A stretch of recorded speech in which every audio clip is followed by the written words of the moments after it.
Алматы выявили 10 очагов коронавируса. Сразу несколько многоквартирных домов закрыли на карантин. Оказался мужчина Жителям из Нур-Султана. Пациенту было 50 лет.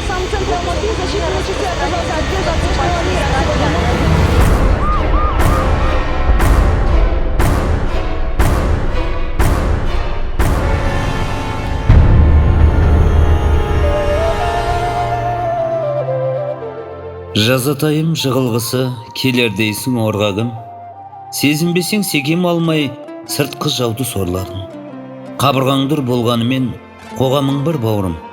Үйден шықпай елді сақта, үй қазіргі қорғаным. Кембағалда кешіп жатыр бай баламсап пайда мұң. Еуропада, Азияда таппай бір найланым.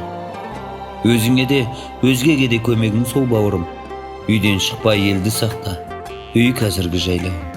Қабыл алда риза бол, жаратқанның сынағын, елге түскен өтер бастан сәл шыдасаң мына күн. Ошақ бөлек болғанымен, отан ортақ бауырлар. Үйден шықпа, елді сақта, үй қазіргі жұмағың. Сынақ келсе өтіш лазым сүрінместін, келер ғахи түрлік сынақ көрінместін.